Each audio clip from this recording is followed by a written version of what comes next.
J'ai fait ce que j'ai pu pour, pour collecter les informations et mettre en relation surtout tout ce qui a été discuté depuis ce matin. Et là, je me disais, moi, que j'avoue, je suis un peu réticente à toute utilisation dans n'importe quel contexte, peut-être un peu trop rapidement, de l'intelligence artificielle. Je me suis dit, mais quelle bonne idée d'avoir un algorithme qui m'aiderait de mettre de l'ordre dans mes pensées et traduire ce schéma-là en quelque chose d'intelligible. Comme je n'ai pas cet algorithme, je vais essayer de le faire moi-même. Pour commencer, c'est sûr que l'intelligence artificielle, c'est un thème qui rassemble. C'est un thème rassembleur. On peut être pour, on peut être contre, mais on est tous prêts à débattre sur ce thème-là. Et en lien avec l'éducation, justement, ça arrive encore, comme je l'ai trouvé sur LinkedIn il y a 2 jours, il arrive encore que des événements qui traitent de l'IA en éducation n'ont pas comme participants des praticiens de la formation, des chercheurs en éducation ou des experts pédagogiques, peu importe, quelqu'un qui pourrait porter la voix de l'éducation dans ces événements-là. Mais l'Observatoire sur les impacts sociétaux de l'IA nous a permis aujourd'hui de nous retrouver sur ce thème-là avec ces personnes-là qui se retrouvent ici donc aujourd'hui. Et donc, si l'IA s'invite au débat sur l'éducation, on voit à travers nos différentes communications, on a parlé d'un grand engouement, d'un rôle indéniable, d'une grande utilité de l'intelligence artificielle pour l'éducation. N'empêche que il y a un petit bémol sur les intentions de tout ça, si on se fie à Wayne Holmes, qui, lui, il disait « Faites attention, il y a des grandes attentes quant à l'impact de l'IA en éducation, mais il y a aussi probablement une mauvaise compréhension des possibilités techniques actuelles, peut-être une connaissance assez limitée de ce que l'IA peut apporter à l'éducation et des visions étroites sur les fonctions de l'éducation dans la société en général, que les gens qui s'y intéressent à l'IA prennent en considération ou pas. Pour continuer, c'est sûr, on a besoin de comprendre tout ça. Donc, on a vu avec la dernière communication un besoin de compréhension. C'est quoi l'IA? C'est quoi un algorithme? Quels sont les biais? Quelles sont les limites? Mais on a vu aussi qu'il y a des ouvertures et des solutions qu'on va prendre en compte. L'IA, quand on l'utilise comme un instrument, donc comme un moyen d'action, c'est surtout ça qu'on a vu tout au long de la journée. Si on regarde la littérature, son premier usage, c'est l'analyse d'un grand volume de données. C'est ça qui est mis de l'avant. Un grand volume de données qui nous permet d'aller plus loin, plus vite, mieux, avec moins de risques, ainsi de suite. Ce que j'ai vu surtout aujourd'hui, c'est on a parlé d'aller plus vite. Aller plus vite pour libérer du temps, pour faire autre chose. Donc, on remarque ça comme usage principal. Un autre usage, ça serait pallier au manque de main-d'œuvre. On a moins parlé de ça, mais ça ressort dans les écoles quand les enseignants sont amenés à faire toutes sortes de tâches qui seraient peut-être pas de leur responsabilité à la base, par exemple. On a parlé aussi de faciliter l'action humaine. Et pour moi, ça serait le premier usage qu'on devrait mettre de l'avant quand on parle d'IA en éducation. Faciliter l'action humaine. Non pas remplacer, mais aider à.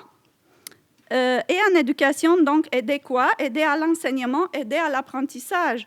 Donc, quid des supports pour transmettre, hein, ce qu'on appelle l'intelligence, Intelligent Tutoring Systems, dont on a un peu moins peut-être parlé aujourd'hui, et des supports pour comprendre, se représenter, anticiper, analyser, décider, la simulation, donc apprendre.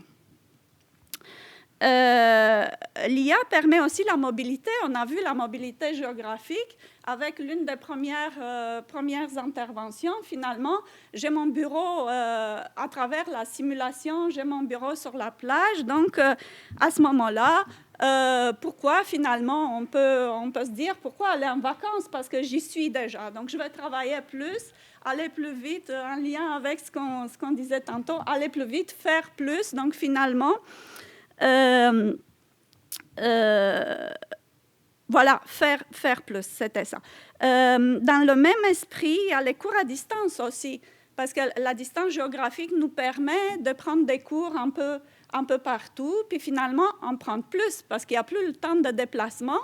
Je peux me former et travailler en même temps, sans me déplacer.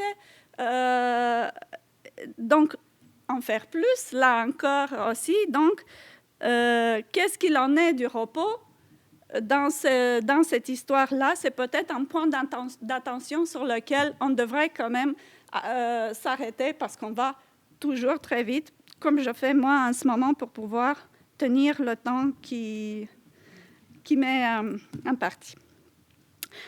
Finalement, on a vu comme usage, en quelque sorte, avec l'intervention de Viviane, ça m'a fait penser, c'est substituer à une responsabilité qu'on n'a pas envie de prendre.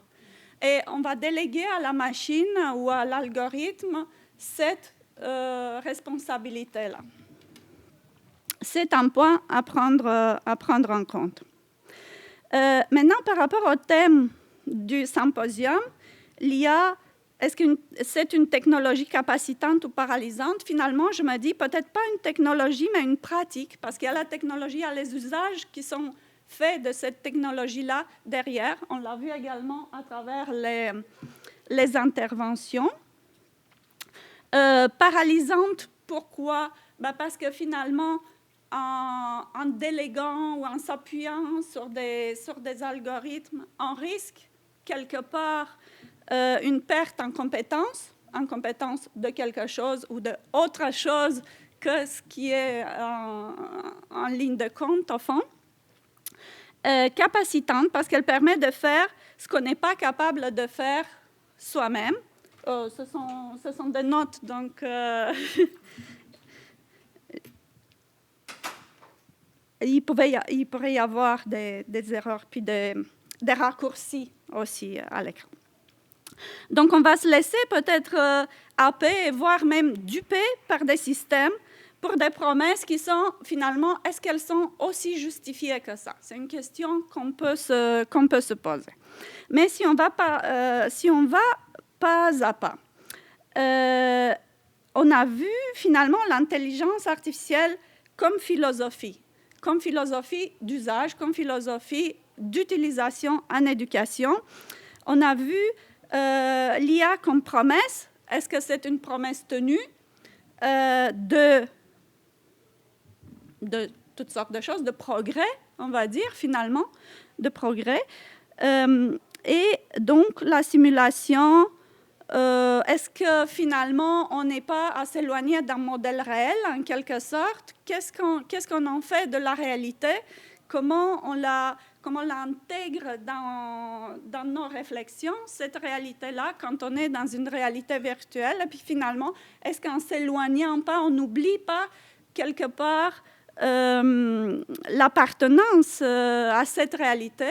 Puis aussi, ça peut créer une dépendance de ce système qui est finalement plus confortable et rompre en quelque sorte avec une réalité.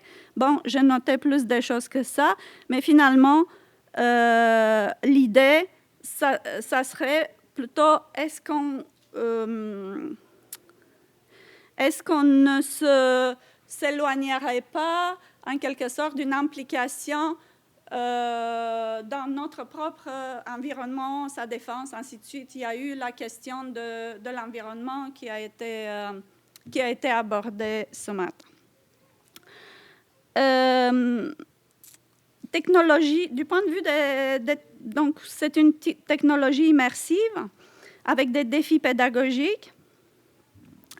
On a besoin d'acquérir des compétences techniques en permanence parce que la technologie évolue. Nous, on doit suivre, on doit tenir le pas, on doit avancer. Ça se complexifie de plus en plus, ça nous complexifie la vie. Est-ce qu'on n'arrive pas à un moment à une perte d'autonomie par le fait même qu'on ne peut pas suivre, qu'on ne peut pas garder ce rythme-là que la technologie a dans l'actualisation de nos compétences. Il y a des risques, et après je vais m'arrêter là. Il y a des risques.